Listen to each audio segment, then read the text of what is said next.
ప్రతిధ్వనికి స్వాగతం. రాష్ట్ర ప్రభుత్వం తీసుకున్న ఒక కీలక నిర్ణయం, ఒకే ఒక్క అడుగు ఇప్పుడు తెలంగాణలోనే కాదు దేశవ్యాప్తంగా చర్చనీయాంశమైంది.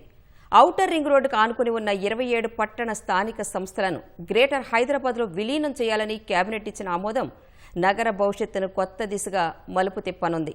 మహానగర అభివృద్ధి మొత్తం ఒకే వేగంలో సాగాలి, అందరికీ పౌర సేవలు సమన్వయంతో అందాలి, అన్ని విషయాల్లో నగరం ఒకేలా కనిపించాలి. ఇదే విస్తరణ లక్ష్యం అని సర్కార్ చెబుతోంది. మరి తాజా నిర్ణయం అమల్లోకి వస్తే హైదరాబాద్ ఎలా మారుతుంది? కొత్త హద్దులు నగరానికి ఎలాంటి అవకాశాలు తెస్తాయి?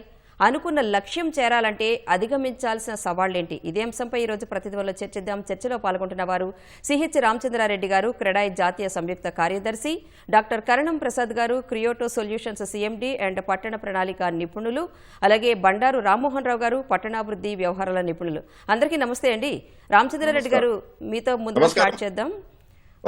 ఔటర్ వరకు నగర పరిధిని విస్తరిస్తూ రాష్ట్ర ప్రభుత్వం తీసుకున్న నిర్ణయం హైదరాబాద్ మహానగర ముఖ చిత్రాన్ని అసలు ఎలా మార్చబోతోందంటారు?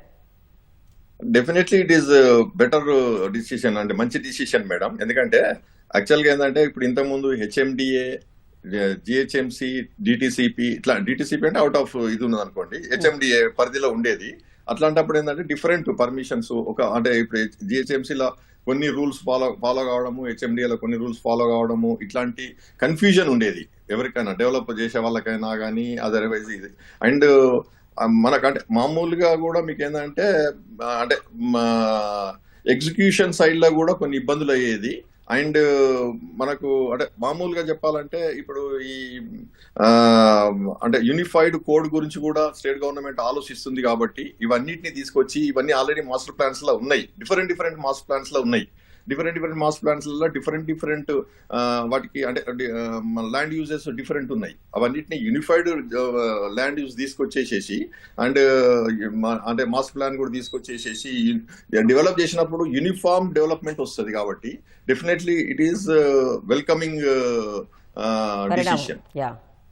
ప్రసాద్ గారు, మరి విస్తరణతో హైదరాబాద్ దేశంలోనే అతిపెద్ద మహానగరంగా అవతరిస్తుంది అంటున్నారు. ఈ మెగా సిటీ హోదా నగరానికి ఎలాంటి సానుకూలతలను ఇస్తుందంటారు?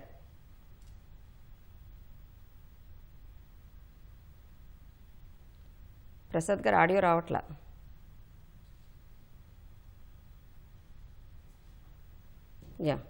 మళ్ళీ వస్తా సార్. బండారు గారు, 27 మున్సిపాలిటీలు విలీనం చేస్తూ తీసుకున్న నిర్ణయానికి ప్రభుత్వం చెబుతున్న ప్రధాన కారణం ఈ విస్తరణతో పాటు మెరుగైన వసతులు, ఏకరూప డెవలప్మెంట్ అని. అంటే వాటి ప్రాధాన్యత ఏంటండి? మీకు అట్లాగే ప్రసాద్ గారికి అట్లాగే మిగతా నమస్కారం. 2 నిమిషాలు మాట్లాడుకోవాలి. రామచంద్ర రెడ్డి గారు కూడా 2 నిమిషాలు మాట్లాడుకోవాలి. దీన్ని మొదలు ఆహ్వానిస్తున్నాను నేను, ఎందుకంటే పట్టణ రంగ విస్తరణ నిపుణులుగా ఆహ్వానిస్తున్నాను. సమస్యలు కూడా ఉంటాయి. ఆహ్వానించడంలో వాళ్ళు చెప్తున్న కారణాలు 3 ఉన్నాయి. ఒకటేమో మీరన్న పట్టణ అభివృద్ధి మొత్తం ఏకరూపంగా ఉండాలి, 2 సమన్వయం కూడా ఉండాలి. ఇప్పుడు ఏమైంది, 20 మున్సిపాలిటీలు వేరు, 7 కార్పొరేషన్లు వేరు, ఒక జిహెచ్ఎంసీ వేరు. దీని కొంచెం చరిత్ర మనం ఒకసారి వెనక్కిపోతే ఏమైందంటే, ఈ నిర్ణయం ముందు 84 గ్రామ పంచాయతీలను మొన్నటిదాకా, అంటే మనకు సర్పంచ్ పదవులు మొన్నటిదాకా పంచాయతీల పదవి కాలం 2024 జనవరి 31 కాగానే ఒక మంచి పని చేసింది. ఏంటంటే ఆ పంచాయతీలను 84 మున్సిపాలిటీలను పంచాయతీలను ఈ మున్సిపల్ కార్పొరేషన్లలో మున్సిపాలిటీలు విలీనం చేశారు. లేకపోతే మన లీగల్ కి చిక్కు వచ్చేది. ఎందుకంటే సర్పంచ్ పదవులకు మళ్ళీ ఎన్నికలు వస్తే, ఎన్నికలు పెట్టిన అనుకోండి మళ్ళీ వాళ్ళు ఓటుకు వెళ్ళేవారు. కనుక అది మొదలు చేసింది, మొదటి చర్య. రెండోది, అంతకంటే ఒకసారి ముందుకు పోతే మనకు ఎంసీహెచ్లు 3 ఉండే గతంలో. హైదరాబాద్ మున్సిపల్ కార్పొరేషన్ వేరే ఉండే, సికింద్రాబాద్ వేరే ఉండే, అంతకుముందు చాదర్ఘట్ కూడా వేరుగా ఉండే. అవన్నీ కలిపి మనకు ఎంసీహెచ్ గా చేశారు. ఎంసీహెచ్ తర్వాత ఏం చేసిండ్రు, మనకు జిహెచ్ఎంసీ అయ్యే క్రమంలో 12 మున్సిపాలిటీస్ గతంలో కలిశారు. అప్పుడు కూడా ఈ సమస్య ఫేస్ చేసినాం మనం. 12 మున్సిపాలిటీలో ఉమ్మడి మెదక్ జిల్లా 2, రంగారెడ్డి జిల్లాలో 10 కలిపి 12 చేశారు. అప్పటికి ఒక రకంగా చెప్పాలంటే 1 కోటి జనాభా చేరుకుంది అప్పటికి. ఇప్పుడు అవి కాకుండా 20 మున్సిపాలిటీలు 7 కార్పొరేషన్లు కలపడం ఆహ్వానించదగ్గది. ఔటర్ రింగ్ రోడ్ దరిదాపులు చుట్టూ ఉన్న గట్కేసర్ ఉందనుకోండి, ఆల్మోస్ట్ బయటే ఉంటుంది, కానీ ఔటర్ రింగ్ రోడ్ కలుపుకొని ఉంటుంది. ఒక నిజాంపేట లాంటిది ఇట్లాంటివి లోపలికి ఉంటాయి. కనుక ఈ 20 మున్సిపాలిటీలు 7 కార్పొరేషన్లు కలపడం వల్ల విస్తృత బృహత్ హైదరాబాద్ నగరంగా ఉంటుంది. 170 లక్షల మంది, ఆల్మోస్ట్ ఆల్ తెలంగాణ మొత్తం జనాభాలో 45% జనాభా ఇక్కడే ఉంటుంది. సగం కంటే తక్కువ 40% జనాభా 1,70 లక్షల మంది వరకు అవుతా అంటున్నారు. కనుక ఏకరూప అభివృద్ధి ఒకటి. రెండోది, మనకు ప్రజా సౌకర్యాలు, అంటే మనకు 22 రేడియల్ రోడ్స్ ఉన్నాయి. రేడియల్ రోడ్స్ ఏది మనకు ఔటర్ రింగ్ రోడ్ నుంచి లోపలికి వచ్చే రోడ్, వాటి డెవలప్మెంట్. అట్లాగే కొంత కష్టం ఉంటుంది, పన్నుల బాధ ఉంటుంది ప్రజలకు. ఒక గ్రామ పంచాయతీ ఉన్న దానికి మున్సిపాలిటీలు కలిపితే మున్సిపాలిటీ చేయడం వల్ల పనులు ఎక్కువైతాయి. అక్కడి నుంచి మన కార్పొరేషన్ చేస్తే ఇంకొంచెం పనులు ఎక్కువైతాయి. ఇప్పుడు మనకు బృహత్ హైదరాబాద్ తీసుకుంటున్నారో, గ్రేటర్ హైదరాబాద్ లో పూర్తిగా పనుల రేటు ఎక్కువ ఉండొచ్చు, కానీ భూముల రేటు పెరుగుతాయి కదా. చూస్తున్నాం కదా, నిన్ననే చూసాం మన కోకపేటలో 136.5 కోట్లకు ఎకరం అమ్ముడు పోయింది కదా. భూముల రేటు కూడా అదే రకాల పెరుగుతాయి. దీనిలో ఏమైందంటే పర్యావరణ రీత్యా గానీ కొంచెం ఆలోచన చేసి దీన్ని ఎట్లా చేద్దాం, ఔటర్ రింగ్ రోడ్ లోపల బయట కూడా పరిశ్రమ ఏర్పాటుకు మొన్ననే హిల్ట్ పాలసీ వచ్చింది. ఈ పరిశ్రమలు ఇక్కడ తీసేసి బయట పెడతా అనుకుంటాం, కానీ ఇప్పుడు ఏదైతే కలిపిన మున్సిపాలిటీస్ దాటి పెట్టాలి అంటే కనీసం ఔటర్ రింగ్ రోడ్ నుంచి 15 కిలోమీటర్లు బయటకు పోతే తప్ప అసాధ్యం కాదు. అది ఆలోచన చేయాలి. పట్టణాభివృద్ధిలో కీలకమైన సమస్యలు ఏమొస్తాయంటే ఇప్పుడు కలపడం ఎంత మంచిదో, కలపడం వల్ల కొత్త సమస్యలు కూడా కొన్ని వస్తాయి. ఎందుకంటే మనకు చాలా వెనుకబడినప్పుడు ఏవైతే మున్సిపాలిటీలో సౌకర్యాలు సరిగ్గా లేవు, రోడ్డు చిన్నగా ఉన్నాయి, దాన్ని బట్టి పెద్దగా చేయాల్సి వస్తుంది. మున్సిపల్ రూల్స్ ప్రకారం ఒక రకంగా రోడ్డు తీయాల్సి వస్తుంది, రేపు జిహెచ్ఎంసీ పరిధిలోకి చేరినాక ఇంకో రకంగా రోడ్డు తీయాల్సి వస్తుంది. అట్లాంటి హైదరాబాద్ నగరం అద్భుతంగా ఉంది, చూస్తున్నాం కదా. హైదరాబాద్ నగరం మధ్యాహ్నం ఉన్న మన జూబ్లీ హిల్స్ ఎన్నికలు జరిగితే బోరబండ, మనకు రహమత్ నగర్ చూసి అక్కడ స్లమ్ ఏరియాలు ఉన్నాయి కదా, ఇక్కడ ఉంటే అక్కడ ఉంటాయి. కానీ పాత ఊరిని మనం ఏం చేయలేం. కానీ ఇప్పుడున్న పరిధిలో విస్తరించడం వల్ల మాస్టర్ ప్లాన్ మంచి వీలు వస్తుంది అంటున్నాను. మనకు చట్టంలోనే పంచాయతీ సర్పంచ్ గా చేసిన, మండల ప్యారెంట్ చేసిన నేను, ఆ పంచాయతీ చట్టం నుంచి మొదలుకొని మాస్టర్ ప్లాన్ కు ఒక గ్రామ కంట నుంచి బయట ఏదైనా లేఅవుట్లు చేస్తే ఆ రోడ్ ను కొనసాగించే ప్రయత్నం చేస్తారు. ఇప్పుడు ఏమైందంటే ఏకరూపంగా జిహెచ్ఎంసీ అనుకున్న దాని ప్రకారం అయితే ఈ మొత్తం బృహత్ హైదరాబాద్ లో రోడ్ల అభివృద్ధి జరుగుతుంది, దాంతో పాటు నిధులు పెరుగుతాయి. ఇప్పుడే 11,500 కోట్ల రూపాయలతోని మనకు ఇప్పుడు ఈసారి 2026-27 బడ్జెట్ నిన్ననే మన కౌన్సిల్ మీటింగ్ ఆమోదించింది. ఏది మన హైదరాబాద్ ఇప్పుడున్న జిహెచ్ఎంసీ పరిధిలో. రేపు పొద్దున ఇవన్నీ కలిసి 20,000 కోట్ల రూపాయలు బడ్జెట్ వస్తుంది అంటున్నా. 11,000 ఎక్కడ, 20,000 కోట్లు ఎక్కడ. ఖచ్చితంగా ఈ అభివృద్ధిలో భాగం అవుతుంది. దీన్ని ఆహ్వానిస్తున్నాను. కొన్ని సమస్యలు తర్వాత మాట్లాడు. Right sir. ప్రసాద్ గారు వినిపిస్తుంది కదా సార్? వినపడుతుందమ్మా. ప్రసాద్ గారు, మరి విస్తరణతో హైదరాబాద్ దేశంలోనే అతిపెద్ద మహానగరంగా అవతరిస్తుంది అంటున్నారు. ఈ మెగా సిటీ హోదా నగరానికి ఎలాంటి సానుకూలతలను ఇస్తుందంటారు? అంటే ఇది చాలా మంచి పరిణామం అమ్మా, మంచి సానుకూలత ఉంటుంది. యాక్చువల్గా ఏంటంటే ప్రపంచంలో ఉన్నటువంటి టాప్ 10 సిటీస్ కనుక చూస్తే మనకి టోక్యో 3.7 crores ఉంది, ఢిల్లీ 2వ ప్లేస్లో ఉంది 3.4లో, అలాగే ముంబై వచ్చేసి 9th ప్లేస్లో ఉంది, మన హైదరాబాద్ వచ్చేసి 32nd ప్లేస్లో ఉందమ్మా, దాదాపుగా 1.13 crore పాపులేషన్తో. ఎప్పుడైతే ఈ మొత్తం దీన్ని జిహెచ్ఎంసీ పరిధి పెంచడం జరిగిందో ఔటర్ రింగ్ రోడ్ వరకు, దాదాపుగా 2 crores పాపులేషన్ అనేది ఈ సిటీ ఉంటుంది. అంటే దాదాపు 10th కానీ 11th ప్లేస్లో ఆ ప్లేస్లో మనం ఆక్యుపై చేయడానికి అవకాశం ఉంటుంది. అంటే దాదాపుగా ఏంటంటే ఈ ప్లేసు ఇంత పెద్ద పరిధిగా చేయటం మూలంగా ఏమవుతుందంటే చాలా డెవలప్మెంట్ చేయటానికి, అలాగే గవర్నమెంట్ ఇచ్చినటువంటి ఇప్పుడు జీవో ప్రకారం అంతా కూడా ఈ 2000 square kilometers గనక డెవలప్మెంట్ అంటే ఆర్గానిక్ గ్రోత్ గనక చేయగలిగితే నిజంగా హైదరాబాద్ అనేది భారతదేశానికి తలమానికం అవుతుంది, దానిలో ఎటువంటి సందేహం లేదు. అలాగే పాపులేషన్ పరంగా కూడా చూసినా అంటే మిగతా ప్లేసెస్లో చూసుకుంటే దాదాపు 20,000 ఒక స్క్వేర్ కిలోమీటర్లో ఉంటే మనకి ఇప్పుడు ఈ మొత్తం ఔటర్ రింగ్ రోడ్డు కనుక చేస్తే 10,000 మంది మాత్రమే ఒక స్క్వేర్ కిలోమీటర్లో ఉండటం జరుగుతుంది. కాబట్టి చాలా చక్కగా గ్రోత్ చేయడానికి అవకాశం ఉంటుంది. And already outer ring road growth చేశారు కాబట్టి, రేడియల్ రోడ్స్ ఉన్నాయి కాబట్టి చాలా ఈజీగా డెవలప్మెంట్ చేయడానికి అవకాశం ఉంటుంది.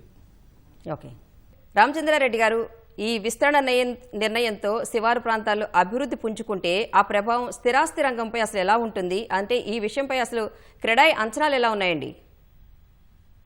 డెఫినెట్ గా అడ్వాంటేజ్ ఉంటుంది మేడం. ఎందుకంటే ఇప్పుడు మనకు ఆల్రెడీ ఏదైతే ఒక్కసారి జిహెచ్ఎంసీలో కలిపినప్పుడు డెఫినెట్ గా వాళ్ళు మాస్టర్ ప్లాన్ గురించి, తర్వాత యూనిఫైడ్ బైలాస్ గురించి, వీటి గురించి ఆలోచిస్తారు కాబట్టి, అండ్ దాన్ని ప్లానింగ్ చేస్తున్నారు కాబట్టి అదంతా మొత్తం టోటల్ అంటే మంచి డెవలప్మెంట్ అవుతుంది. ఇంకోటి ఏంటంటే ఇప్పుడు మనము ఇప్పుడు ఓఆర్ఆర్ రోడ్ల గ్రిడ్ రోడ్స్ ఏవైతున్నాయో అవి ఇంతవరకు డెవలప్ చేయడం లేదు.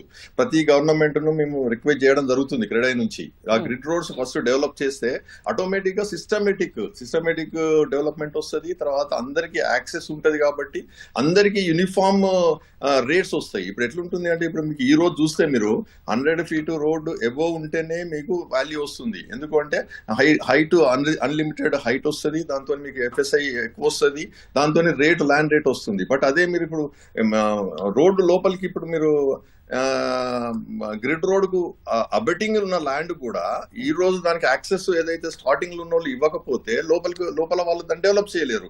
కాబట్టి ఇది కూడా ఇమీడియట్ గా డెవలప్ చేయాల్సిన అవసరం ఉన్నది. ఎందుకంటే గ్రిడ్ రోడ్స్ మార్కింగ్ చేసేసి వాళ్ళకి ఏదైనా బెనిఫిట్స్ ఇవ్వడము, టీడీఆర్ కాకుండా మనం అక్విజిషన్ చేయడం అయితే గవర్నమెంట్ కష్టం అనుకోండి, కానీ టీడీఆర్ ఇవ్వడము, టీడీఆర్ లో కూడా బెటర్ బెనిఫిట్ ఇవ్వడము, ఇన్స్టెడ్ ఆఫ్ 4 times కాకుండా కొద్దిగా ఎక్కువ ఇవ్వడము, ఇట్లాంటివి ఏమైనా చేసింది అనుకోండి అందరూ ముందుకు వస్తారు. ముందుకు వచ్చినప్పుడు డెఫినెట్ గా డెవలప్మెంట్ ఒక యూనిఫామ్ డెవలప్మెంట్ వస్తుంది అన్ని ఏరియాలు కూడా. అండ్ ఇప్పుడు గ్రోత్ కారిడార్ ఏదైతే ఉందో ఐదర్ సైడ్ 1 kilometer కూడా మీకు అన్డెవలప్డ్ ఉన్నదంటే బికాస్ ఆఫ్ ది ఈ గ్రిడ్ రోడ్స్ డెవలప్ చేయకపోవడం. ఇవన్నీ కూడా ఇప్పుడు జిహెచ్ఎంసీలో కలిసినాక డెఫినెట్లీ గవర్నమెంట్ స్టెప్స్ తీసుకుంటది కాబట్టి 100% డెవలప్ అయ్యే స్కోప్ ఎక్కువ ఉంటది. అండ్ ఈ డెవలప్మెంట్ కూడా ఎట్లుంటుందంటే ఇప్పుడు మీరు ఈ రోజు చూసినప్పుడు మీరు ఇప్పుడు ఇక్కడ మాదాపూర్ నుంచి ఫైనాన్షియల్ డిస్ట్రిక్ట్ వెళ్ళాలంటే మీకు 1/2 hour పడుతుంది. అదే మీరు ఏదో కొల్లూరు దగ్గర నుంచో లేకపోతే మీరు రావిరాల దగ్గర నుంచో మీరు ఫైనాన్షియల్ డిస్ట్రిక్ట్ రావాలంటే మీరు అదే 1/2 hour 25 minutes మీరు రీచ్ అవుతున్నారు. కాబట్టి మనకు ఈ పెద్ద అడ్వాంటేజ్ ఏంటంటే ఈ ఓఆర్ఆర్ ఉండడము. ఈ ఓఆర్ఆర్ ఉన్నది మనం ఇప్పటివరకు కూడా 100% యూటిలైజ్ చేసుకోలేదు. అది యూటిలైజ్ ఇప్పుడు ఇది కలిపిరు కాబట్టి డెఫినెట్లీ గా వాళ్ళు ప్లాన్ చేస్తారు, మెట్రో కూడా ప్లాన్ చేస్తున్నారు, అన్ని కూడా మొత్తం డెవలప్ అవుతాయి కాబట్టి 100% మీకు ఇది అంటే మంచి పరిణామము. Unified code and master plan and implementation, తర్వాత ఎన్ఫోర్స్మెంట్, తర్వాత ఇప్పుడు మీరు ఇంకొకటి ఏంటంటే ఒక CCP ఉన్నాడు. ఇప్పుడు జిహెచ్ఎంసీలో ఒక CCP పర్మిషన్స్ ఇవ్వాలంటే కమిటీలు పెట్టాలి. రోజైతే కమిటీలు పెట్టలేరు, వాళ్ళకి అదర్ వర్క్స్ ఉంటాయి. కాబట్టి దీని డివిజన్ ఒక 5 zones లాగా డివైడ్ చేయాలి. North, east, west, south, central ఇట్లా జోన్స్ డివైడ్ చేసి కమిషనర్ ఒకరున్నా, ఇద్దరున్నా, ముగ్గురున్నా, ఒక కమిషనరు, 5 అడిషనల్ కమిషనర్స్ ప్లస్ CCPలో 5 ఇట్లా ప్లాన్ చేస్తే డెఫినెట్లీ అడ్వాంటేజ్ ఉంటుంది. అదే కానీ ఇదే సిస్టమ్ ను జిహెచ్ఎంసీలో కలిపేసి జిహెచ్ఎంసీలో ఉన్న ఏదైతే సిస్టమ్ అదే కంటిన్యూ చేస్తామంటే మాత్రం ఇంపాసిబుల్. ఎందుకంటే అంత పెద్ద ఏరియాలా ఇప్పుడు సార్ చెప్పినట్టు ఆల్మోస్ట్ ఇది ఎంత ఉంటుంది మనకు 10,000 అంటే సార్ చెప్పాడు కదా ఇప్పుడు 2,000 kilometers ఏరియాను ఇప్పుడు అది ఇంపాసిబుల్. ఇప్పుడు ఉన్న ఏదైతే స్టాఫ్ ఉందో అది మేనేజ్ చేయలేరు. అండ్ ఎన్ఫోర్స్మెంట్ కూడా ఈక్వల్లీ మీరు దాన్ని స్ట్రెంథనింగ్ చేయాలి. లేకపోతే ఏమైతుంది, ఇంత పెద్ద ఏరియాలో అనాథరైజ్డ్ కన్స్ట్రక్షన్స్ రావడము, తర్వాత వాటిని మేము వ్యతిరేకిస్తున్నాము. అనాథరైజ్డ్ ఇల్లీగల్ కన్స్ట్రక్షన్స్ ఇవి రాకుండా చూస్తున్నాము. కాబట్టి కంపల్సరీ ఎన్ఫోర్స్మెంట్ వింగ్ కూడా స్ట్రాంగ్ పెట్టాలి. ఇంతకుముందు ఎట్లుండేదంటే ఇప్పుడు మనం HMDA పర్మిషన్ తీసుకుంటే HMDA ఓన్లీ టెక్నికల్ అప్రూవల్ ఇచ్చేది. అదే ఇప్పుడు మీరు మళ్ళీ లోకల్ బాడీకి పోయినప్పుడు ఇప్పుడు ఈ మున్సిపాలిటీస్ అండ్ కార్పొరేషన్స్ ఏవైతున్నాయో అవి ఎన్ఫోర్స్ చేయాలి. వాళ్ళకి ఎట్లుంటుంది, టెక్నికల్ అప్రూవల్ వచ్చినాక వాళ్ళకి అంత పెద్ద ఎన్ఫోర్స్మెంట్ మీద వాళ్ళకి ఇంట్రెస్ట్ ఉండదు ఏది లోకల్ బాడీకి. కాబట్టి జిహెచ్ఎంసీలో ఇచ్చినప్పుడు జిహెచ్ఎంసీలో మళ్ళీ ఎన్ఫోర్స్మెంట్ కూడా స్ట్రాంగ్ ఉన్నప్పుడు డెఫినెట్లీగా ఇది ముందు చాలా అడ్వాంటేజ్ ఉండే ఛాన్సెస్ ఉంటుంది. అంటే మీరు చెప్పినట్టు సార్ ఇందాక జిహెచ్ఎంసీ పరిధిలోకి ఔటర్ రింగ్ రోడ్ ప్రాంతాలు తీసుకొచ్చినా కూడా ఇప్పటికే మీరు చెప్పినట్టు ఇందాక కోకాపేట, ఫైనాన్షియల్ డిస్ట్రిక్ట్ ఈ ఏరియాలు చూసుకుంటే అవి ఇప్పటికే ఆల్రెడీ డెవలప్ అయిపోయి ఉన్నాయి కదా. డెవలప్ అనేది పెట్టేటప్పుడు ఫోకస్ ఎటు సైడ్ పెట్టాలంటారు? న్యాచురల్ కదా మేడం, అందుకోసమే మొత్తం ఆల్ సైడ్స్ పెట్టమంటున్నాం. ఇప్పుడు సీఎం గారు కూడా అన్నం చేసిండ్రు, ఏది 900 acres ఏదైతే ఇప్పుడు ఫ్యాబ్ సిటీస్ ఉందో దాన్ని ఐటీ పార్క్ పెడతా అంటున్నారు. తర్వాత ఇప్పుడు ఆల్రెడీ ఫాక్స్కాన్ వస్తున్నది, ఆ ఏరియాలు అట్లా డెవలప్ అవుతాయి. తర్వాత ఇప్పుడు అటు సైడ్ కూడా ఇప్పుడు కొంపెల్లి సైడ్ కూడా ఐటీ పార్కులు వచ్చేటట్టు దాని మీద కనెక్టివిటీ చూసుకొని ఆ ఐటీ పార్కులు అట్లా డెవలప్ చేసిన అనుకోండి యూనిఫామిటీ వస్తుంది. ఇప్పుడు మీరు కోకాపేటలో 137 కోట్లు లేకపోతే 177 కోట్లు ఇది ఉన్నది, మరి కొంపెల్లి పోతే మీకు ఆ రేట్ ఉండదు కదా. అది కూడా ఏంటంటే యూనిఫామ్ డెవలప్మెంట్ తీసుకొచ్చినప్పుడు even Patancheru, north, south, even west and south west ఈ కార్నర్లు కూడా మీరు కాన్సన్ట్రేట్ చేస్తే యూనిఫామ్ రేట్ వచ్చినప్పుడు ఏమైందంటే అఫోర్డబిలిటీ పెరుగుతుంది. ఇప్పుడు ఓన్లీ కోకాపేట ఇప్పుడు ఓన్లీ జస్ట్ వెస్టే డెవలప్ అవుతున్నది. అట్లా కాకుండా ఆల్ ఏరియాస్ కూడా డెవలప్ అయ్యేటట్టు చేస్తే 100% ఈ డిసిషన్ ఈజ్ మనము వెల్కమ్ చేయాల్సిన పరిస్థితి వస్తుంది ఫ్యూచర్ లో. చాలా హ్యాపీ ఉంటాం, అందరం కూడా హ్యాపీ ఉంటాం. అంటే సార్ చెప్పినట్టు ఇప్పుడు మనకు మున్సిపల్ అంటే ట్యాక్సెస్ పెరుగుతాయి, కరెక్టే పెరుగుతాయి 100%. ఇప్పుడు ట్యాక్స్ పే చేసినందుకు ఫెసిలిటీస్ ఇస్తే ట్యాక్స్ పే చేసినందుకు ఎవ్వరు బాధపడడం లేదు. 100% ట్యాక్సెస్ పే చేస్తారు అండ్ ఫెసిలిటీస్ మాత్రం ప్రొవైడ్ చేయాలి. ఎందుకంటే ఆ ట్యాక్స్ కలెక్షన్ మాత్రం 100% ఆ ఏరియా డెవలప్మెంట్ కు మీరు ఖర్చు పెట్టినప్పుడు మనకు ప్రాపర్ డెవలప్మెంట్ కూడా వస్తుంది. ఎందుకంటే ఇప్పుడు రోడ్లు వేయాలంటే మేము మొత్తం గ్రిడ్ రోడ్లు వేయాలంటే హ్యూజ్ ఎక్స్పెండిచర్. దానిలో ఏంటంటే డెవలప్మెంట్ వచ్చినప్పుడు మీరు ఆ డెవలప్మెంట్ ఏదైతే డెవలప్మెంట్ ఛార్జెస్, బెటర్మెంట్ ఛార్జెస్ ఇవన్నీ కూడా మీరు అదే ఏరియాలో ఇన్వెస్ట్ చేస్తే డెఫినెట్ 100% మీకు మంచి అంటే ప్రోగ్రెస్ ఉంటుంది, మంచిగా రేట్స్ కూడా. ఇప్పుడు మీరు ఏమైతుంది కోకాపేట ఈ ఏరియానే కాన్సన్ట్రేట్ చేస్తున్నారు చూడండి. నార్సింగి నుంచి కోకాపేట వరకే మీకు మొత్తం కాన్సన్ట్రేషన్. బట్ ఇది దాటినాక ఇప్పుడు ఇప్పుడు ఇది వచ్చింది, ఇప్పుడు కిస్మత్పూర, బండ్లగూడ, తర్వాత ఈ ఏరియాలు వస్తున్నాయి. దీని తర్వాత మళ్ళీ 111, దాని తర్వాత ఇప్పుడు మళ్ళీ తుక్కు కూడా అవన్నీ వస్తున్నాయి. కానీ అంటే ఇట్లా మీరు ఇట్లా డెవలప్ కాకుండా ఆల్ ఏరియాస్ డెవలప్ అయ్యండి యూనిఫామ్ గా. ప్రసాద్ గారు, ఇప్పుడు ప్రభుత్వం జిహెచ్ఎంసీకి బృహత్ హైదరాబాద్ ఆర్థికంగా ఎలాంటి ప్రయోజనాలు వెసులుబాట్లు ఇవ్వచ్చు? అంటే రుణాలు, వివిధ ప్రాజెక్టులకు నిధుల సేకరణ అనేది అసలు ఎలా మెరుగుపడుతుందంటారు? యాక్చువల్గా అంటే మొత్తం తెలంగాణలోనే హైదరాబాద్ ఎకనమిక్ పవర్ హౌస్ కింద కన్స్ట్రక్ట్ చేయబడుతుంది.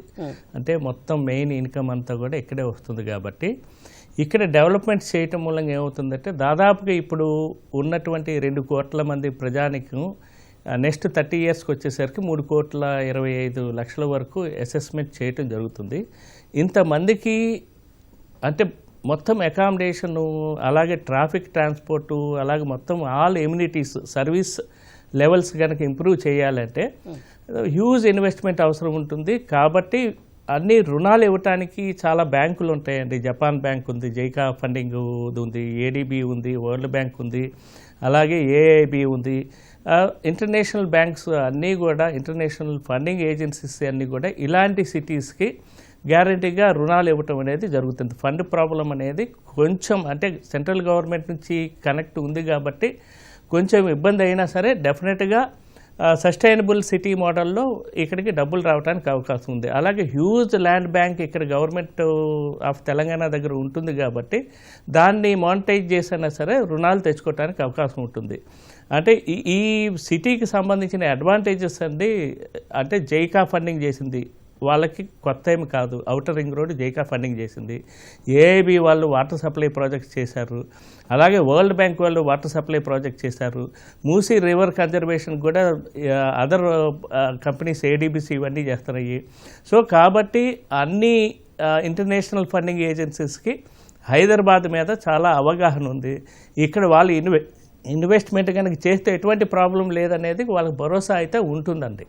సో కాబట్టి ఈ జిహెచ్ఎంసీ కానీ గవర్నమెంట్ ఆఫ్ తెలంగాణ కానీ దీన్ని డెవలప్ చేయడానికి ఎటువంటి ఆర్థిక ఇబ్బందులు కూడా ఉండే అవకాశాలు లేవు. అలాగే మెట్రో రైలు ఒకటి నిజంగా మెట్రో రైల్ని చాలా సెకండ్ ఫేజు ఇవన్నీ కూడా తీసుకెళ్ళటం, ఇవన్నీ ప్రణాళికలు రచించేసి ఉన్నాయి కాబట్టి ఇది చాలా ఈజీగా ఇవన్నీ కూడా ఫండింగ్ తెచ్చుకోవడానికి అవకాశం ఉంటుంది.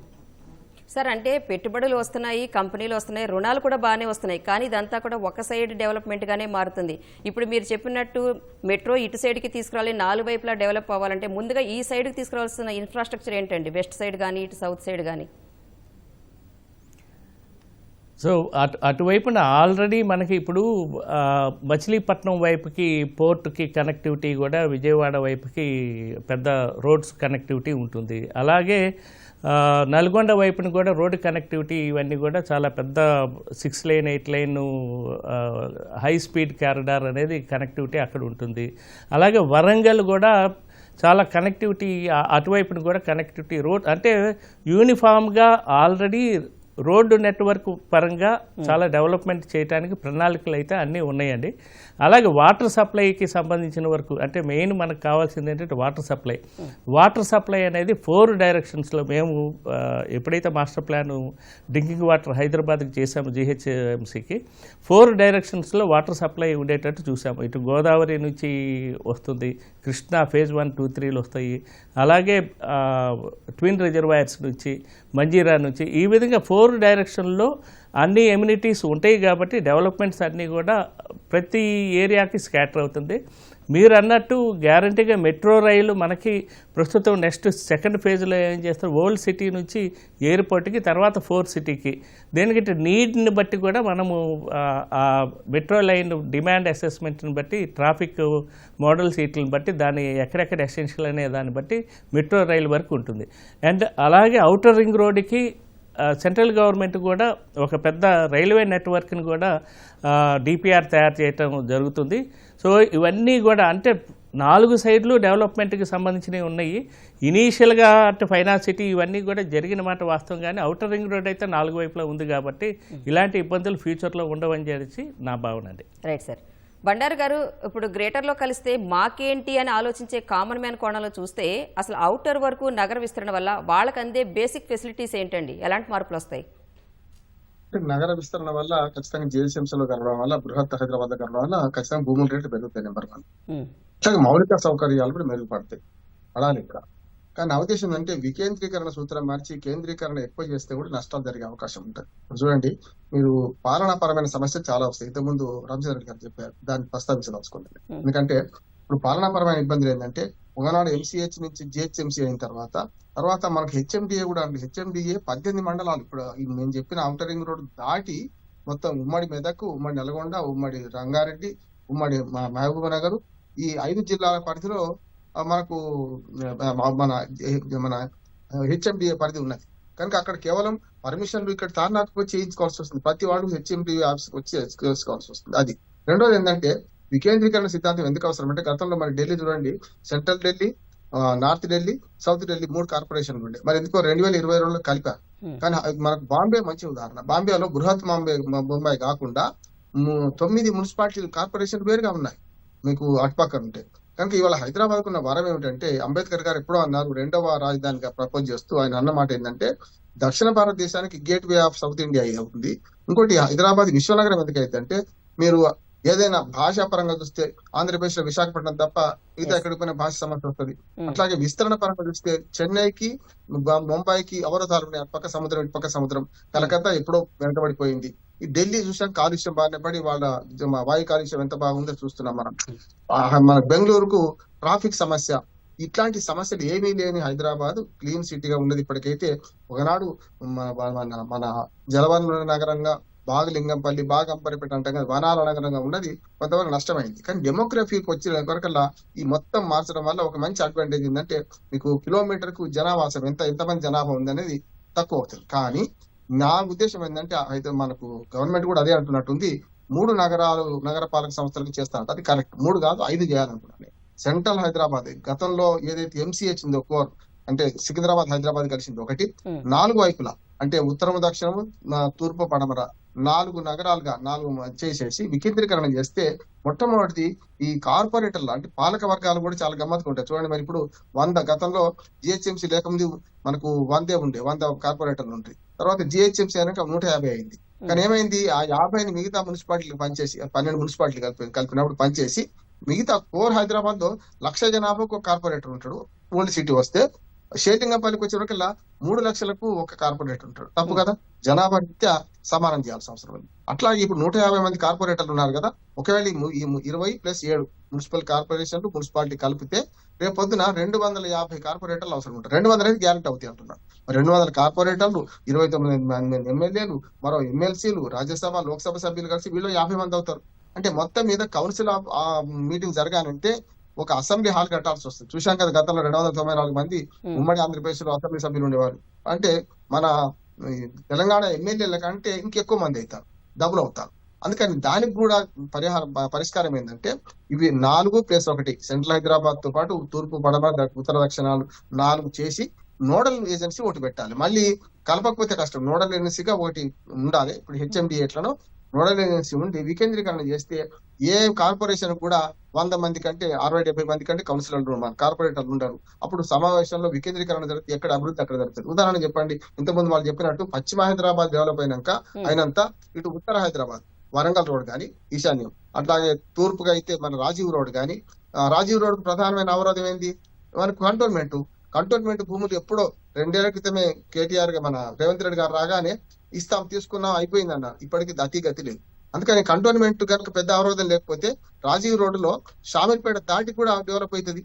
అట్లానే మనకు 44 నెంబర్ కన్యాకుమారి టు కాశ్మీర్ దాకా ఉన్న మనకు మేడ్చల్ రోడ్ ఉంది. ఆ రోడ్ లో కూడా మేడ్చల్ కూడా ఇప్పుడు మున్సిపాలిటీ కలుస్తుంది కదా. ఇందులో కలిసినప్పుడు ఏమైతుంది, వీటన్ని అభివృద్ధి కావాలంటే అవరోధాలు తొలగించాలి. దాదాపు 5 ఏళ్ళు అవుతుంది మనకు బోయినపల్లి నుంచి మనకు ఔటర్ రింగ్ రోడ్ దాకా ఫ్లైఓవర్ 5 ఏళ్ళ నుంచి నడుస్తూనే ఉంది పని. అది జాతీయ రహదారుల సంస్థ పనిచేస్తున్నది, అది కాలేదు. ఉప్పలు తిప్పలు చూస్తున్నాం, అది ఉప్పల్ రహదారి కాలేదు. అంటే తూర్పుకు మనకు ఉత్తరానికి మంచి అవకాశం ఉంది రాణి గారు. ఏది హైదరాబాద్ డెవలప్మెంట్ కు ఉత్తరానికి అవకాశం ఉంది. అభివృద్ధి చెందిన చోటే మరి అభివృద్ధి చేస్తే కష్టం కనుక ఇటుపక్క అటుపక్క కూడా ట్రహేజా పార్కు, అట్లాగే సింగపూర్ సిటీ మనం చూస్తున్నాం కదా, వరంగల్ రోడ్ లో ఉన్నది. అట్లాగే తూర్పులో ఏమైతుందంటే మచిలీపట్నం రహదారితో పాటు ఇటీవల రేవంత్ రెడ్డి గారు ప్రతిపాదన చేసిందంటే మన ఏదైతే సిటీ నుంచి స్కిల్ సిటీ నుంచి మొదలు పెట్టి 8 లైన్ల రహదారి మచిలీపట్నం దాకా వేస్తామన్నారు. అది పడతల కాదు కానీ ఒక ఆలోచన అవుతున్నది కనుక ఇప్పుడు తూర్పు అట్లాగే ఉత్తర హైదరాబాద్ విస్తరించడం వల్ల మంచి అవకాశాలు ఉంటాయి. వికేంద్రీకరణ సూత్రం పాటించాలి, లేకపోతే డెమోగ్రఫీలో మార్పులు వచ్చి మరి ఇప్పటి అభివృద్ధి కంటే మన అభివృద్ధి వెనుకబడే ప్రమాదం కూడా ఉంది. అంటే ఒకే వైపు అభివృద్ధి కాకుండా అంతటా సమగ్ర అభివృద్ధి కావాలంటే వికేంద్రీకరణ సూత్రం పాటించాలి, పాలక వర్గాలను వేరు ఏర్పాటు చేయాలి, 4 లేకుండా 5 కార్పొరేషన్లు విభజించాలి. అప్పుడు మాత్రమే సాధ్యం అవుతుంది. Right sir. రామచంద్రారెడ్డి గారు, ఇప్పటికే హెచ్ఎండిఏ పరిధిని విస్తరించింది ప్రభుత్వం. ఇప్పుడు ఔటర్ వరకు జిహెచ్ఎంసీ విస్తరిస్తోంది. అలానే మెట్రో విస్తరణ, ఎస్ఆర్డిపి, భూగర్భ విద్యుత్ రైలు, అంటే ఇవన్నీ కూడా రేపటి హైదరాబాద్ను అసలు ఎలా ఆవిష్కరించకపోతున్నాయంటారు? Definite madam. ఇప్పుడు ఇవన్నీ సిస్టమేటిక్ డెవలప్మెంట్ అయితే ఇప్పుడు అండర్ గ్రౌండ్ కేబుల్, ఇప్పుడు మీరు ఒకసారి మనము ఏ రోడ్డుకు పోయినా గానీ, ఇప్పుడు మియాపూర్ రోడ్డు పోండి, మీరు గచ్చిబౌలికి పోండి, మొత్తం టోటల్ డెడికేటెడ్ లైన్స్ వేసేసి టోటల్ 100% పోల్స్ మీద మీకు అన్ని వైర్లే కనబడుతుంటాయి. ఈవెన్ రెగ్యులర్ మామూలు సప్లై వైర్స్ కాకుండా హెచ్టీ పోల్స్ మీద కానీ, ఎల్టీ పోల్స్ మీద కానీ ఆ డెడికేటెడ్ లైన్స్ ఒక్కొక్కరికి ఒక డెడికేటెడ్ లైన్ వేస్తే సిస్టమేటిక్. కాబట్టి అవన్నీ అంటే తీసుకురావాలి. ఇప్పుడు అండర్ గ్రౌండ్ కేబుల్ మొత్తం చేస్తామంటున్నారు, but it's not a simple thing, but it is a possible thing only. కాకపోతే ఏంటంటే దాన్ని సిస్టమేటిక్ వేలా ప్లాన్ చేసి తర్వాత ఇప్పుడు మనకు ఒక దగ్గర ఒక ఏరియాలో ఒక ఇప్పుడు నియోపోలిసే కడుతున్నారు. నియోపోలిస్ లో సపోజ్ 18,000 అపార్ట్మెంట్లు వస్తున్నాయి అనుకోండి, 18,000 20,000 అపార్ట్మెంట్లు వస్తున్నాయి. 20,000 అపార్ట్మెంట్ కు ఎంతైతే ఎలక్ట్రిసిటీ అవసరం ఉంటుందో ఎట్లయితే కంప్లీట్ చేసుకుంటే అట్లా అప్లై చేసిన వాళ్ళకి ఇవ్వకుండా మొత్తం టోటల్ కంప్లీట్ ప్లాన్ చేసేసి అందరికి ప్రొవిజన్ ఇచ్చి అందరి దగ్గర అమౌంట్స్ ప్రపోర్షనేట్ గా గవర్నమెంట్ ఇన్వెస్ట్ చేసి వాళ్ళ దగ్గర కలెక్ట్ చేసేటట్టు ఉండేది ఉంటే ఆ సిస్టమ్ అనేది డెఫినెట్ గా సక్సెస్ అవుతుంది. అట్లా కాకుండా ఎవరు వస్తే వాళ్ళకి మీరు కనెక్షన్ ఇస్తాను, తర్వాత మీద వాళ్ళు కూడా మీరు ఆ సబ్ స్టేషన్ నుంచి మొత్తం లైన్ తీసుకురండి, ఇట్లాంటి సిస్టమ్స్ తోనే మనకి ఇక్కడ ప్రాబ్లం వస్తున్నది.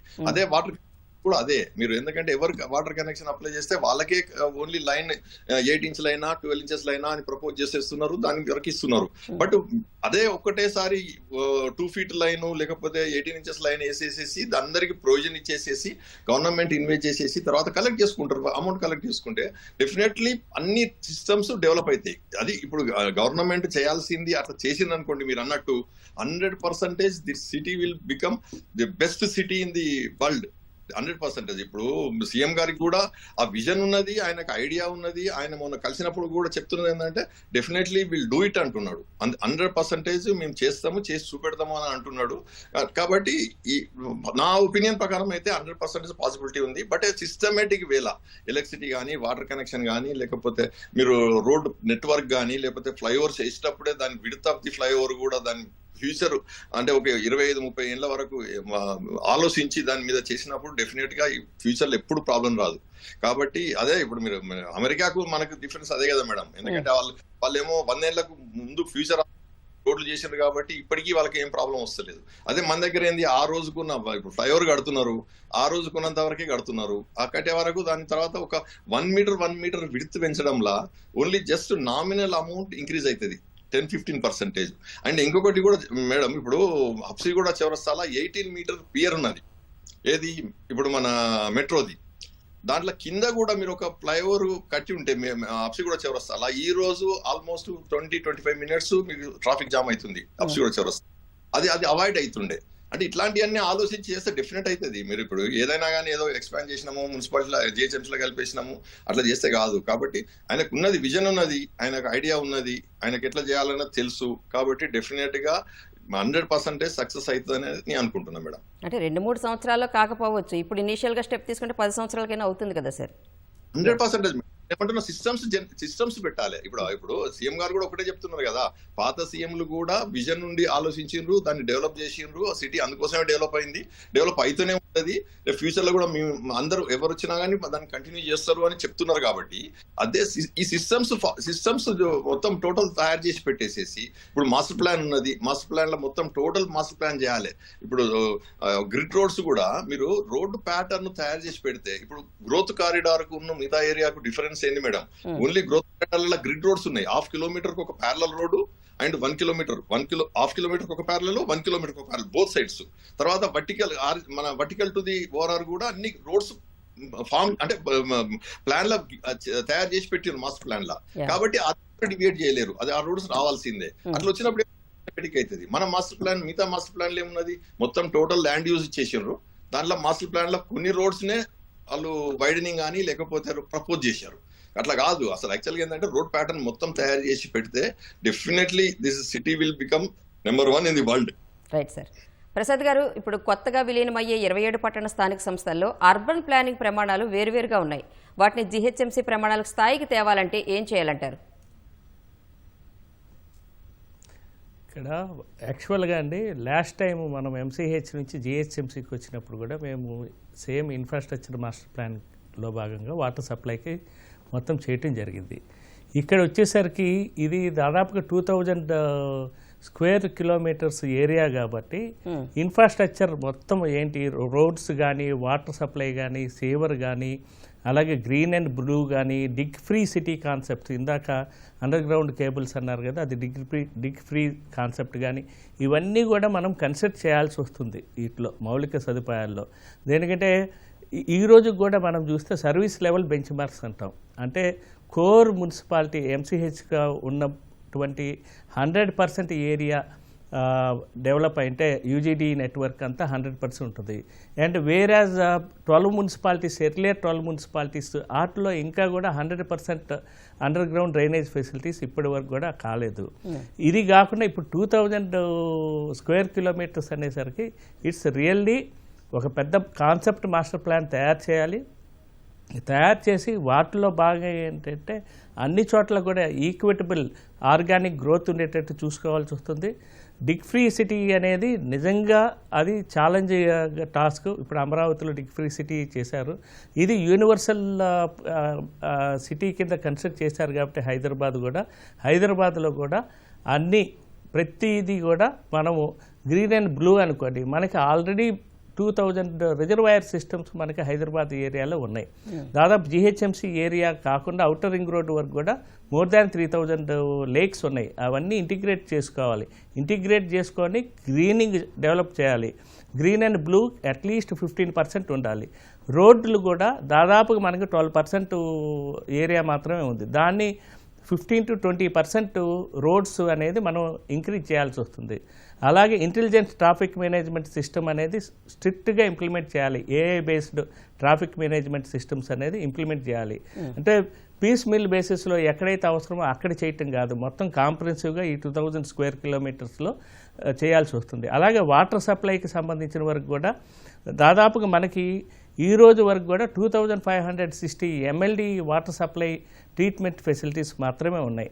ఎప్పుడైతే ఈ 2000 స్క్వేర్ కిలోమీటర్స్ ఉన్నాయో దానికి డబుల్ అవుతుంది.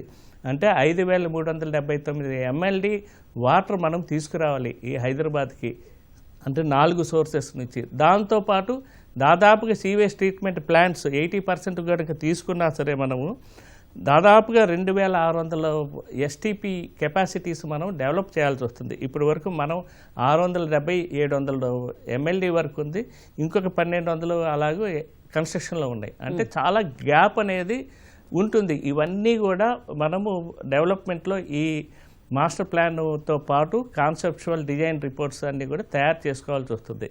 అలాగే నెక్స్ట్ వచ్చేసి సాలిడ్ వేస్ట్ కూడా మనకి చాలా ఛాలెంజెస్ ఉన్నాయి. ట్రాఫిక్ అండ్ ట్రాన్స్పోర్ట్ విషయంకి వచ్చేసరికి అంటే ఇది హైదరాబాద్ని ఏ కాన్సెప్ట్లో తీసుకున్నారంటే గవర్నమెంట్ మాకు అర్థమైంది దీనిలో ఇది కోర్ అర్బన్ ఏరియా కింద తీసుకున్నారు. దాని తర్వాత అవుటర్ రింగ్ రోడ్ వచ్చేసి సెమీ అర్బన్ ఏరియా, తర్వాత రూరల్ ఏరియా కింద మొత్తం మన తెలంగాణని 3 డివిజన్స్గా చేసుకున్నారు. కాబట్టి ఇవన్నీ కూడా ఇంటిగ్రేట్ చేసుకొని అన్నిటికి అనుసంధానం చేసుకుంటే దాదాపుగా నెక్స్ట్ 30 ఇయర్స్కి వచ్చేసరికి 3.25 crore పాపులేషన్ ఈ సిటీలో ఉండటానికి అవకాశం ఉంటుంది. అంటే దాదాపుగా మనం ప్రపంచంలో ఉన్న టాప్ సిటీస్కి దగ్గరికి 5వ స్థానంలోనో 6వ స్థానంలోకి వస్తాం. అంటే ఎంత ఎమ్యూనిటీస్ మనం ప్రొవైడ్ చేయాల్సి వస్తుంది, ఎంత వాటర్ తీసుకురావాలి, అలాగే రీసైకిల్ రీయూజ్ తీసుకొని, అంటే చాలా ఉంటుందండి. ఇది అంత ఈజీగా చేసేది కాదు. దాదాపుగా ఒక 4-5 సంవత్సరాలు మాస్టర్ ప్లాన్ చేసి దాన్ని స్ట్రిక్ట్గా డిపిఆర్లు తయారు చేసి ఇంప్లిమెంట్ చేయడానికి టైం పడుతుంది, సిస్టమేటిక్గా చేయడానికి. దాని తర్వాత ఫేజ్డ్ మేనర్లో ఇవి ఇంప్లిమెంట్ చేసుకుంటూ వెళ్లాల్సి వస్తుంది. ఇమీడియట్, ఇంటర్మీడియట్ ఇది అండ్ ఫైనల్లో ఇవి ఈ 3 స్టేజెస్లో చేసుకొని 30 ఇయర్స్కి మనం ప్లాన్ చేసుకొని చేయాల్సి వస్తుంది. Right sir. బండారు గారు, ఇప్పుడు పెద్ద నగరాల ప్రయోజనాలతో పాటే కొన్ని సవాళ్లు కూడా ఉంటాయి. ఇందాక మీరు అన్నారు వికేంద్రీకరణ చేయాలి, సెంట్రల్ సిటీయే కాకుండా 4 జోన్లుగా చేయాలి, కార్పొరేషన్లు పెట్టాలి, నోడల్ ఏజెన్సీ కూడా ఉండాలని. అంటే వాటిల్లో అసలు జిహెచ్ఎంసీ పరిస్థితులను బట్టి చూస్తే ఈ విషయాలు ఇంకా ఏం చేయాల్సి ఉంటుందంటారు? రాణి గారు, ఇప్పటికే మనకు లంగ్ స్పేస్ తక్కువైంది. గత ప్రభుత్వం ఒకసారి మనకు ఇందిరా పార్క్ దగ్గర ఉన్న ఎన్టీఆర్ మైదాన్ని ఏదో బిల్డింగ్స్ ఇస్తామంటే మేమందరం 3 రోజులు రిహార్ట్ చేసినా కూడా పార్టీలకు అతీతంగా, పార్టీలకు సంబంధం లేదు. కనుక నేను ఏమంటున్నానంటే లంగ్ స్పేస్ సంగతి ఏంటి అంటున్నా. హైదరాబాద్ నగరానికి ఒక వెంగళరావు పార్కు, ఒక బ్రహ్మానంద రెడ్డి పార్కు, దూలపల్లి అడవి సంరక్షణ కేంద్రం, ఇవన్నీ ఉండడం వల్ల కనీసం లంగ్ స్పేస్ ఉంటుంది. కానీ ఇప్పుడు వచ్చే ప్లేస్ ను సరిగ్గా వినియోగించుకుంటే, రేడియల్ రోడ్స్ ను సరిగ్గా చేసుకొని, రోడ్లు కూడా మన కోకాపేట ఆ ప్రాంతంలో ఎప్పుడైతే ఖాళీ ప్లేస్లు అన్ని మనకు అప్పుడు కాంతిశికుల భూములు, రకరకాల ప్రభుత్వ భూములు, హైదరాబాద్ ఒక అడ్వాంటేజ్ రాణి గారు, అసలు అప్పుడెప్పుడు పాకిస్తాన్ వెళ్ళిపోయిన వాళ్ళ భూములు, కాంతిశికుల భూములు చాలా ఉన్నాయి మనకు, ఎనిమీస్ ప్రాపర్టీస్ అంటారు.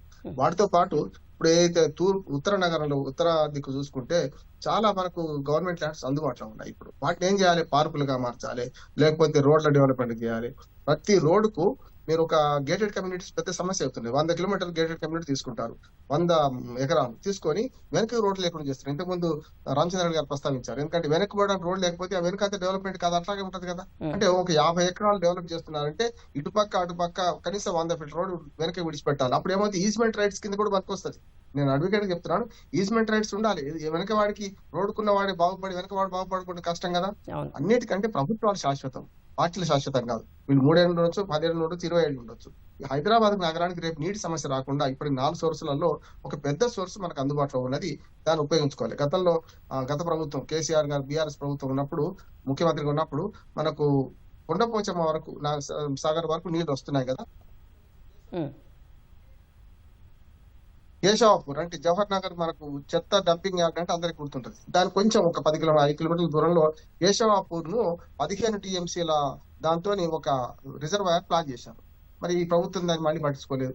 దానివల్ల ఏమవుతుందంటే రేపు పొద్దున్న నీటి కష్టాలు వస్తే అవకాశం ఉంది కదా. దాంతో పాటు హైదరాబాద్ రింగ్ రోడ్ చుట్టూ ఈ నీటి పైప్ లైన్ అంటే ఎక్కడి నుంచి అయినా పెద్ద పైప్ లైన్ ఒకటి వేసుకుంటూ పోయింది అనుకోండి రింగ్ రోడ్ చుట్టూ, అప్పుడు మొత్తం అన్నిటికీ అంటే ఒక సోర్స్ ఆగిపోతే ఇంకో సోర్స్ చేయడానికి ఉంటది. ఇప్పుడు అంతేందుకు గోదావరి నుంచి ఒకే సోర్స్ అందుబాటులో ఎల్లంపల్లి నుంచి ఉంది. ఎల్లంపల్లి నుంచి మనకు మల్లన్న సాగర్, కొండపోచమ్మ సాగర్ ద్వారా నీళ్లు వచ్చేది హైదరాబాద్ కు మణిహారం లాగా ఉన్న ఏదైతే ఔటర్ రింగ్ రోడ్ ఉందో దానికి సంబంధించి నీటి సప్లై లోపల అంతా జిహెచ్ఎంసీ చూసుకోవాల్సిన అవసరం ఉంది. ఇంకొక మన వరం ఏంటంటే regional ring road. Semi urban గా ఉండేదేమో ఇక్కడికి వస్తే రీజనల్ రింగ్ రోడ్ ఇంకొక వరం.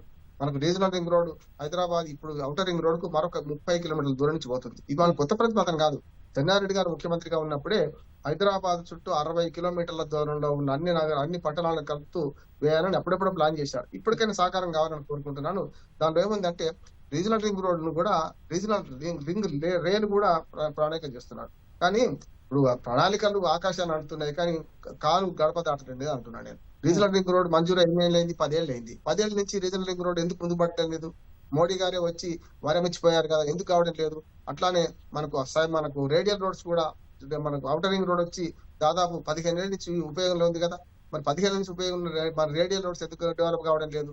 అంటే ప్రభుత్వాల దగ్గర చిత్తశుద్ధి లోపించింది అంటున్నాను.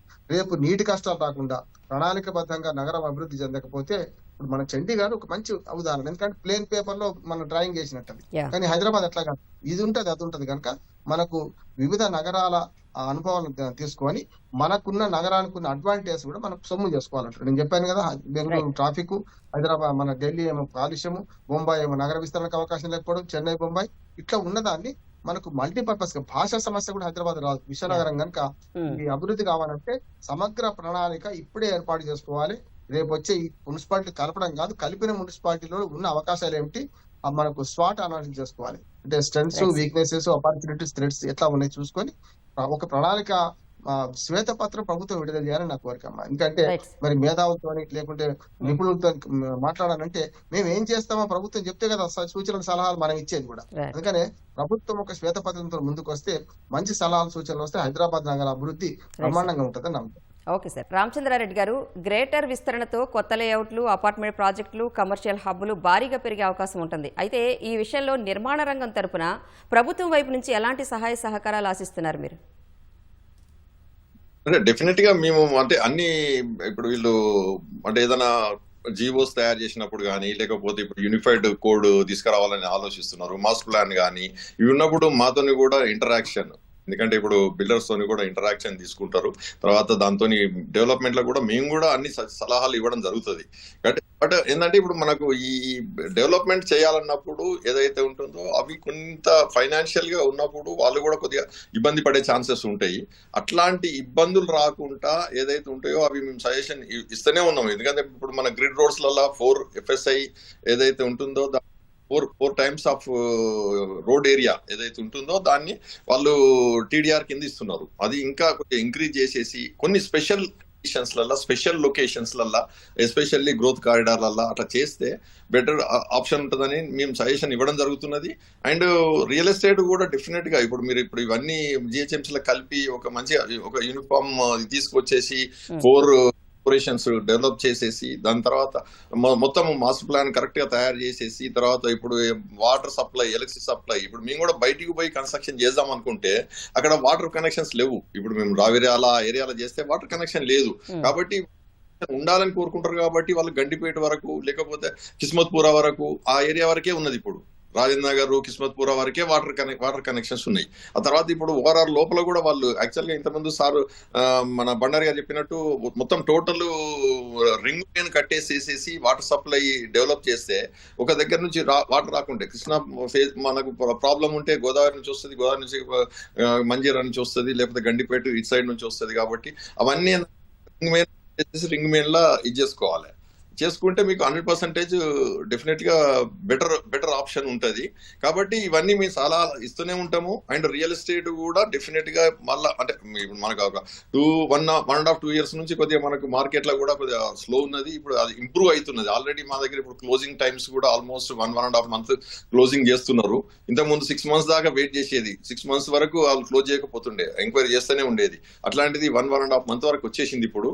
కాబట్టి డెఫినెట్ గా అంటే ఇది మంచి మూవ్మెంట్ అని అనుకుంటున్నాను. ఆయనకు ఐడియా ఉంది కాబట్టి, సీఎం గారికి ఐడియా ఉంది కాబట్టి, ఆయనకు విజన్ ఉన్నది కాబట్టి ఇది ఇంప్లిమెంట్ చేస్తే ఇంకోటి ఏంటంటే ఇప్పుడు టైం కూడా ఉన్నది. ఈ 3 years లోపల మనకు మొత్తం టోటల్ అంత మాస్టర్ ప్లాన్స్ ఇవన్నీ తయారు చేసేసి ఇంప్లిమెంట్ చేసింది అనుకోండి, డెఫినెట్లీ నెక్స్ట్ గవర్నమెంట్ కంపల్సరీ చేయాల్సి వస్తుంది. ఎందుకంటే ఏ గవర్నమెంట్ అయినా కానీ నెక్స్ట్ వచ్చే గవర్నమెంట్, ఇప్పుడు ఈ గవర్నమెంట్ వచ్చినా వేరే గవర్నమెంట్ వచ్చినా డెఫినెట్ గా వాళ్ళు కంటిన్యూ చేయాల్సి వస్తుంది ఏ గవర్నమెంట్ వచ్చినా. కాబట్టి అంటే రామచంద్రారెడ్డి గారు ఇందాక మీరు అన్నారు రియల్ ఎస్టేట్ డెవలప్మెంట్ ఇప్పుడు తక్కువగా ఉందని. ఎంత తక్కువగా ఉన్నా కూడా బెస్ట్ అన్నట్టు ఇందాక మనం మాట్లాడుకున్నట్టు కోకాపేట సైడ్ వేలల్లోనూ కోట్లలో వెళ్ళిపోతుంది బిజినెస్ చూస్తే. ఉత్తరం తూర్పు సైడ్ అయితే చాలా తక్కువగా ఉంది. కాబట్టి ప్రభుత్వం ఇటువైపు తీసుకురావడానికి మీలాంటి వాళ్ళకి ఎలాంటి ప్రతిపాదనలు చెప్తారు, ఎలా చేయాలంటారు ప్రభుత్వం?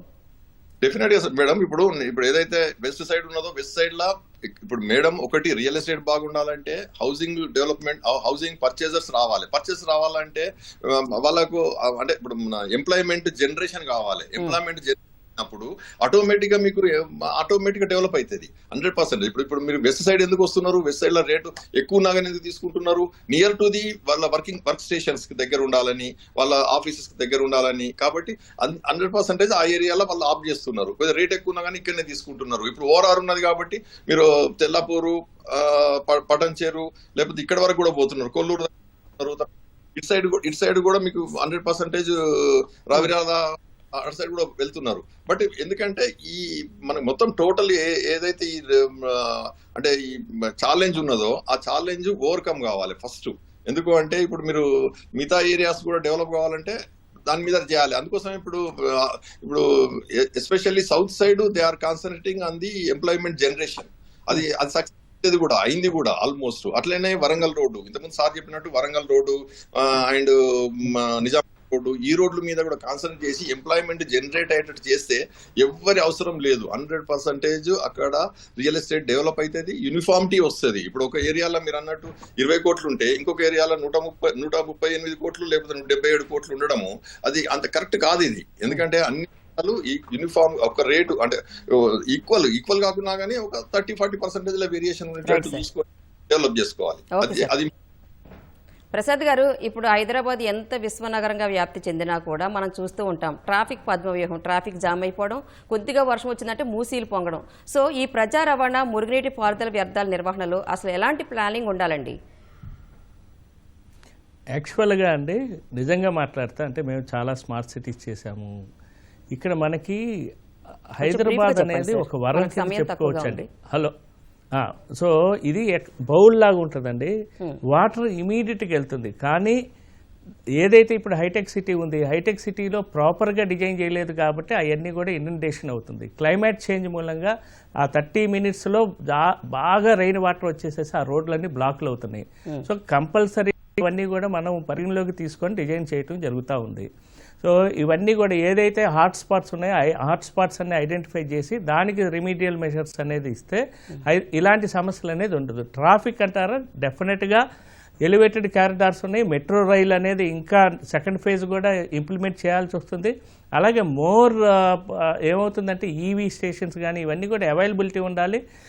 ఎలివేటెడ్ క్యారిడార్స్ అన్ని కూడా ఎక్కువ చేయాలి. ఏది బాటిల్ నెక్ ఏరియా, ఇప్పుడు సార్ చెప్పినట్టు ఇటువైపున సికింద్రాబాద్ కంటోన్మెంట్ ఏరియా, ఆ ల్యాండ్స్ అన్ని కూడా తీసుకోవాలి. ఎక్కడెక్కడైతే ప్రాబ్లమ్స్ ఉన్నాయో radial roads, connecting roads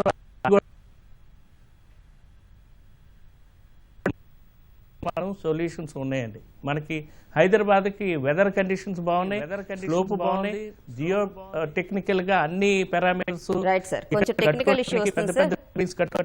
buildings కట్టుకోవటానికి కూడా.